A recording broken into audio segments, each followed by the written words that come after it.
Hi guys, my name's Hannah, I'm a sexual health nurse. I've created this channel to talk everything from sexual health, contraception and relationships. So please do like and subscribe for further information on those topics. So today what we're going to talk about is bacterial vaginosis.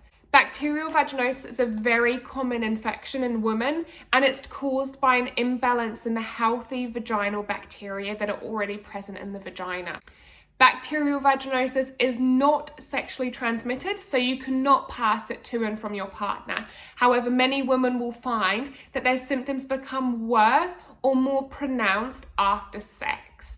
The vagina environment is normally very acidic. So we'd expect on pH paper for the vaginal colour, once it was wiped onto the paper, to come out yellow. With bacterial vaginosis, wiping a swab from the vagina onto the pH paper would turn it a bluey colour, and that's because the vagina becomes more alkaline. This is due to the overgrowth of the healthy bacteria. Now, the main symptoms of bacterial vaginosis are a grey, white, watery discharge. Probably the most distressing symptom for a lot of people is they will get a fishy odour. If you do have symptoms of bacterial vaginosis, it's really important to contact your GP, your doctor, or go to a sexual health clinic.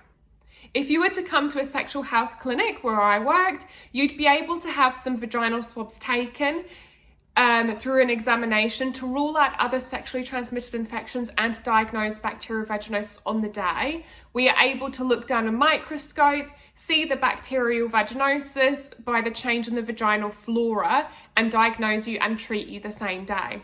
That is absolutely fantastic for a lot of patients because they don't like the smell and the symptoms that it's causing.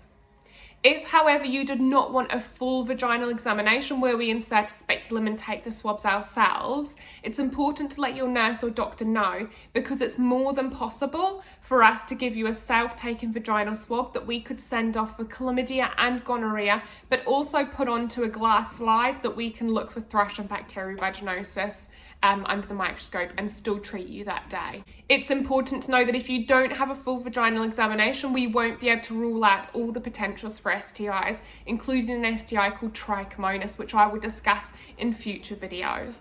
So the treatment for bacterial vaginosis in the UK is 5 days of an antibiotic called metronidazole. You would take 400 milligrams twice a day, so once in the morning and once at night. This should then help your symptoms to clear up and to go.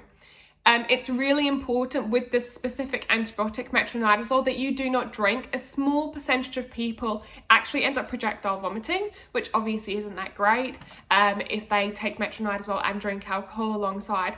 We unfortunately cannot tell you who's going to react that way and who's not. So our advice would be to not take any alcohol intake during the whole time of your antibiotics, plus for 48 hours afterwards, just to allow it to completely leave the system. Some people find that they get recurrent infections of bacterial vaginosis. They might find this after their period because blood is a high pH, which means that it's alkaline, and this can disrupt the natural vaginal flora and lead to bacterial vaginosis.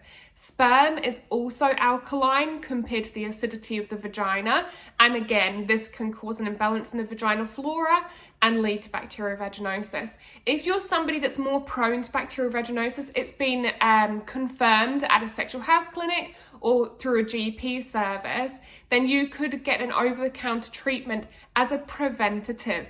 It's really important. These don't necessarily work well when you definitely have a diagnosis of bacterial vaginosis. The antibiotics would be the first line treatment, but if you're somebody that gets recurrences of bacterial vaginosis, then these are really good as a preventative to use, for example, at the end of your period or after sex.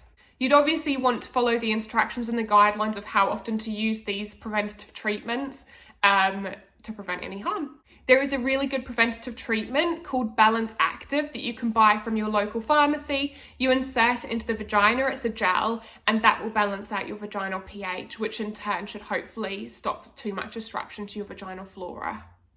Many people find this really helpful after their periods, and they'll use one of these gels. So the last thing to talk about with bacterial vaginosis is washing, and vaginal washing specifically. There is so many products out there promoted for feminine hygiene to make it feel fresh, if you get what I mean. Please avoid all these products. They're promoted as really good for your vagina, to make your vagina smell lovely. Please avoid these products. Your vagina does not need to be kept healthy and smelling fresh.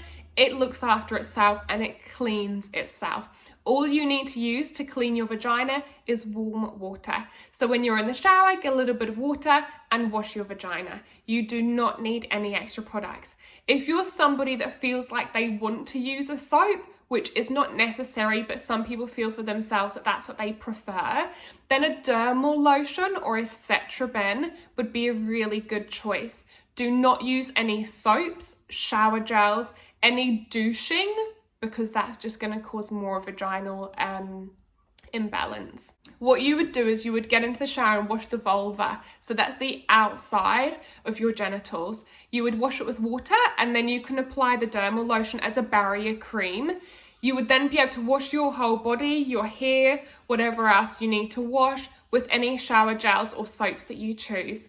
And then at the end of your shower, you would then wash the dermal off. It acts as a barrier and protects the vagina and the vulva from these extra soaps and harsh chemicals. Another little reason that you probably need to know that we do not recommend any soaps or any of these products for feminine hygiene that keep your vagina fresh is because they've got so many chemicals in them, and they're just not good for your skin and for the vagina itself.